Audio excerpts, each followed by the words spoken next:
તાજેતરમાં વાંકાનેર નજીક નકલી ટોલ નાકાનું કૌભાંડ સામે આવ્યું હતું, જેમાં સિદ્ધસર ઉમિયાધામના પ્રમુખ જયરામ પટેલના પુત્ર અમરસિંહની સંડોવણી ખુલતા પાટીદાર સમાજમાં રોષ જોવા મળી રહ્યો છે. ગઈકાલથી જ આ મામલે જયરામ પટેલ રાજીનામું આપે તેવી ચર્ચા ઉઠી રહી છે.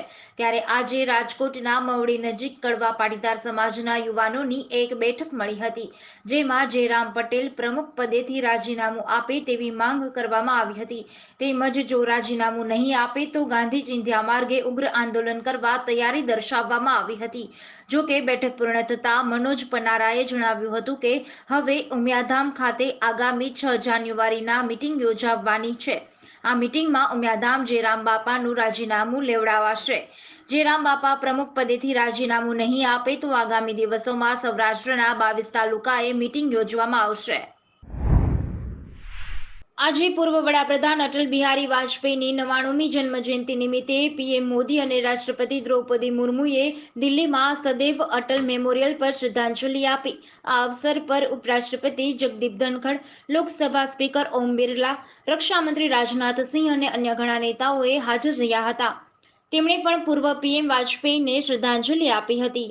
પીએમ મોદીએ ટ્વિટર પર લખ્યું હતું કે તેઓ જીવનભર રાષ્ટ્ર નિર્માણને વેગ આપવામાં વ્યસ્ત રહ્યા. ભારત માતા પ્રત્યેનું તેમનું સમર્પણ અને સેવા તેમના અમર યુગમાં પણ પ્રેરણાનો સ્ત્રોત બની રહેશે. આ સાથે મોદીએ એક વિડીયો પણ શેર કર્યો હતો, જેમાં તેમના જૂના ફોટોગ્રાફ્સ પોસ્ટ કરવામાં આવ્યા હતા. 31 ડિસેમ્બર નજીક આવતા દારૂની હેરાફેરી અટકાવવા મહીસાગર પોલીસ દ્વારા સતત ચેકિંગ હાથ ધરવામાં આવી રહ્યું છે. ત્યારે મહીસાગર પોલીસને મોટી સફળતા મળી છે. ટેબલ ખુરશીની આડમાં ટેમ્પામાં વિદેશી દારૂ રાજસ્થાનથી ગુજરાત લવાતો હતો, જેને પોલીસે ઝડપી પાડ્યો છે. પોલીસે 2653 નંગ દારૂનો જથ્થો ઝડપી પાડી 18 લાખથી વધુનો મુદ્દામાલ કબજે કરી એક આરોપીને ઝડપી પાડ્યો છે. આ દારૂ ભરેલો ટેમ્પો રાજસ્થાનના જોધપુરથી વડોદરા લઈ જવાનો હતો. પોલીસે ફિલ્મી ઢબે પીછો કરીને ટેમ્પો ઝડપી પાડ્યો હતો. મુદ્દામાલ કબજે કરી આરોપી વિરુદ્ધ ગુનો દાખલ કરી કાયદેસરની કાર્યવાહી હાથ ધરવામાં આવી છે. તેમજ આ ગુનામાં વોન્ટેડ આરોપી અરવિંદ ઉર્ફે જાફર અંદરસિંહ સોઢા પરમાર, રહેવાસી પાલડી, તાલુકો નડિયાદ, જિલ્લો ખેડા, જેને પોલીસે ઝડપી પાડવા માટે તજવીજ હાથ ધરી છે. સુરતના ઉધનામાં થાર ચાલકે અડફેટે લેતા ડિંડોલીના એકાઉન્ટન્ટનું મોત નીપજ્યું હતું. નોકરી પર જવા નીકળેલા ડિંડોલીના આધેડને ઉધનામાં કાળ ભરખી ગયો હતો. આ ઘટના બાદ પોલીસે સીસીટીવીના આધારે થાર ચાલકને ઝડપી પાડ્યો છે. જ્યારે આ ઘટનાના સીસીટીવી પણ સામે આવ્યા છે, જેમાં જોવા મળે છે કે પૂરપાટ ઝડપે જતા થારના ચાલકે બાઇકને અડફેટે લેતા તે નીચે પટકાયો હતો.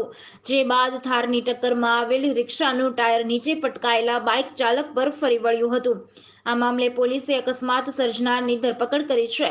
મૂળ વડોદરાના વતની 53 વર્ષીય મધુકર કેશવરામ મોરે હાલ ડિંડોલી વિસ્તારમાં આવેલ રાજદીપ રો હાઉસ ખાતે 2 સંતાન સહિતના પરિવાર સાથે રહેતા હતા. 300 ભારતીય સાથેનું વિમાન ફ્રાન્સમાં ઘૂસણખોરીની આશંકાથી રોકાયેલું હતું અને હવે ત્યાંથી ટેકઓફ થઈ શકશે. ફ્રાન્સની કોર્ટના આદેશ બાદ તેને ઉડાન ભરવાની મંજૂરી આપવામાં આવી છે. જો કે આ વિમાન ક્યાં રવાના થઈ શકે છે તે જણાવવામાં આવ્યું નથી. બાર એસોસિએશનના વડાએ પ્રેસ કોન્ફરન્સમાં જણાવ્યું હતું કે મુસાફરોને ભારત મોકલવામાં આવશે. આ અંગે ફ્રેન્ચ કે ભારતીય અધિકારીઓએ કોઈ પુષ્ટિ કરી નથી. રવિવારે 4 ન્યાયાધીશે અટકાયતમાં લેવાયેલા મુસાફરોની પૂછપરછ કર્યા બાદ વિમાનને રવાના કરવાનો આદેશ આપ્યો હતો.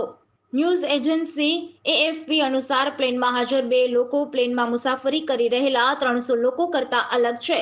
તેમની કડક પૂછપરછ કરવામાં આવી હતી. એ જ સમયે 10 લોકોએ ફ્રાન્સને તેમને શરણ આપવાની માંગ કરી છે. સુરતમાં રોગચાળો યથાવત જોવા મળી રહ્યો છે. પાંડેસરા વિસ્તારમાં 4 દિવસના તાવ બાદ 46 વર્ષીય આધેડનું મોત નીપજ્યું છે. આધેડના મોતના પગલે પરિવારમાં શોકનો માહોલ છવાઈ ગયો છે. જ્યારે પરિવારે આર્થિક સહારો ગુમાવતા પરિવાર નોંધારો થઈ ગયો છે. મળતી માહિતી પ્રમાણે મૂળ ઓડિશાના અને પાંડેસરા વિસ્તારમાં 45 વર્ષીય વસંતભાઈ બિસ્વાલ પરિવાર સાથે રહેતા હતા. પરિવારમાં પત્ની, એક દીકરો અને એક દીકરી છે. વસંત હોટેલમાં નોકરી કરી પરિવારનું ગુજરાન ચલાવતા હતા. રોજગારીની શોધમાં જ આખો પરિવાર 6 મહિના પહેલા જ સુરત આવ્યો હતો. વસંતભાઈને છેલ્લા 4 દિવસથી તાવ આવી રહ્યો હતો, જેથી તેને નજીકમાં આવેલી ખાનગી હોસ્પિટલમાંથી દવાઈ લીધી હતી. ગત રોજ સવારથી થોડું સારું હતું, જોકે ત્યારબાદ તેની તબિયત લથડી હતી. રાજકોટ જિલ્લા બાદ શહેરની ભાગોળે દીપડો દેખાયો હોવાની ચર્ચા છેલ્લા 2 દિવસથી વાયુ વેગે ફેલાઈ રહી છે. 5 દિવસ પહેલા રાજકોટ જિલ્લાના વાગોદડ નજીક દીપડાને ગ્રામજનોએ જોયા હોવાની માહિતી બાદ વન વિભાગે સર્ચ હાથ ધર્યું હતું. જે બાદ શહેરની ભાગોળે શનિવારે મુંજકા અને ગઈકાલે કણકોટ નજીક દેખાયો હોવાની માહિતી ગ્રામજનો દ્વારા વન વિભાગને આપવામાં આવતા બંને વિસ્તારમાં સર્ચ શરૂ કરી બંને જગ્યાએ પાંજરા મૂકી કાર્યવાહી હાથ ધરવામાં આવી છે અને લોકોને ડરવાની જરૂર નથી તેવી અપીલ પણ કરવામાં આવી છે. વન વિભાગ દ્વારા અલગ અલગ ટીમો બનાવી સર્ચ કરવામાં આવી રહ્યું છે. બંને જગ્યાએ પિંજરું મૂકવામાં આવ્યું છે. લોકોને અફવામાં ધ્યાન ન આપવા અને પેનિક ન થવા અપીલ કરવામાં આવી રહી છે. આ સાથે કોઈ જગ્યાએ સગડ પણ નથી મળ્યા અને કોઈ જગ્યાએ મારણના સમાચાર પણ સામે નથી આવ્યા. અમદાવાદમાં આજે કોરોનાના વધુ 5 કેસ સામે આવ્યા છે. શહેરના બોડકદેવ, નારણપુરા, ખાડિયા અને દરિયાપુરમાં પોઝિટિવ કેસ નોંધાયા છે. 2 દર્દીની ટ્રાવેલ હિસ્ટ્રી બેંગ્લોરની નીકળી છે. 5 કેસમાંથી 2 પુરુષ અને 3 મહિલા સંક્રમિત થઈ છે.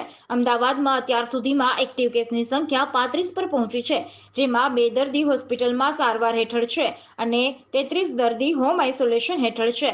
દેશમાં 24 કલાકમાં 656 નવા કેસ નોંધાયા છે.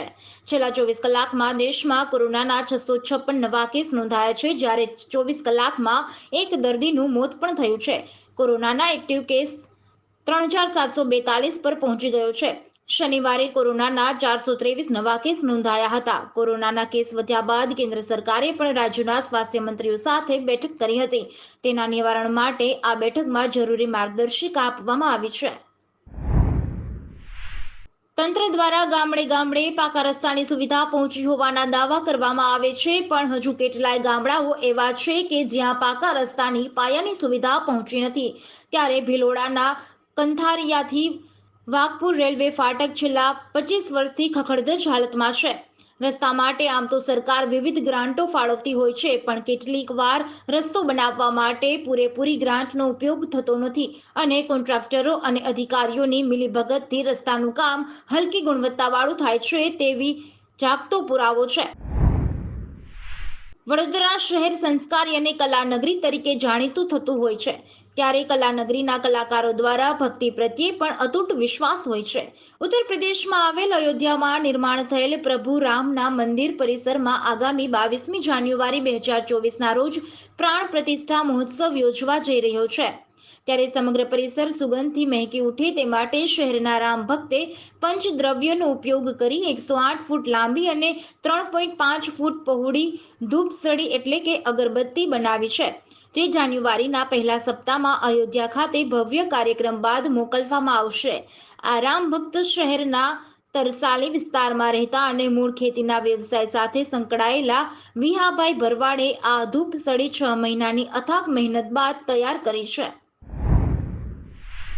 વડોદરા સહિત સમગ્ર રાજ્યમાં હાલમાં 31ને લઈ ભારતીય બનાવટના વિદેશી દારૂનો મોટા પ્રમાણમાં જથ્થો ઝડપાઈ રહ્યો છે. ત્યારે શહેર પોલીસની વિવિધ એજન્સીઓ સતર્ક બની છે. વડોદરા શહેર પીસીબીએ બાતમીના આધારે શહેરના જેપી પોલીસ સ્ટેશન હદ વિસ્તારમાં આવેલ ભાડાના મકાનમાં દરોડો પાડ્યો હતો. જે દરોડા દરમિયાન અધિકારીઓ પણ ચોંકી ઉઠ્યા હતા. મકાનમાંથી અસંખ્ય ડોલો મળી હતી, જેમાં લાખોનો ઇંગ્લિશ દારૂ ભરેલો હતો. પોલીસે મુદ્દામાલ સાથે એક ઇસમની ધરપકડ કરી છે, જ્યારે એક ઇસમને વોન્ટેજ જાહેર કર્યો છે. બાતમીના આધારે પીસીબીની ટીમ દ્વારા તાંદલજા વિસ્તારમાં મકરંદ દેસાઈ રોડ પર આવેલ ન્યૂ સમર્પણ બંગલોઝના મકાન નંબર 3માં રેડ કરી હતી. ધુમ્મસના કારણે સોમવારે સવારે 6 વાગ્યે દિલ્હી સહિત 6 રાજ્યોના એરપોર્ટ પર ઝીરો વિઝિબિલિટી નોંધાઈ હતી, જેના કારણે ઘણી ફ્લાઇટને અસર થઈ છે. દિલ્હીના ઇન્દિરા ગાંધી ઇન્ટરનેશનલ એરપોર્ટ મુસાફરોને તેમની ફ્લાઇટ કન્ફર્મ થયા બાદ જ એરપોર્ટ પર આવવાની સલાહ આપી હતી. હવામાન વિભાગ અનુસાર રાજધાની દિલ્હી અને પાલમ એરપોર્ટ સિવાય પંજાબના અમૃતસર, ઉત્તર પ્રદેશના આગ્રા અને પ્રયાગરાજ, મધ્યપ્રદેશના ગ્વાલિયર, રાજસ્થાનના જેસલમેરમાં શૂન્ય વિઝિબિલિટી નોંધાઈ હતી. દિલ્હી ઉપરાંત ઉત્તર પ્રદેશ, પંજાબ, હરિયાણા, રાજસ્થાનમાં પણ ગાઢ ધુમ્મસની લપેટમાં આવ્યા હતા. હવામાન વિભાગે કહ્યું કે નવા વર્ષમાં ઠંડી વધુ પડી શકે છે. 25 થી 28 ડિસેમ્બર દરમિયાન દિલ્હી, હરિયાણા, પંજાબ અને ચંદીગઢમાં ધુમ્મસ વધશે. પંજાબ અને હરિયાણામાં કોલ્ડ વેવ એલર્ટ જારી કરવામાં આવ્યું છે.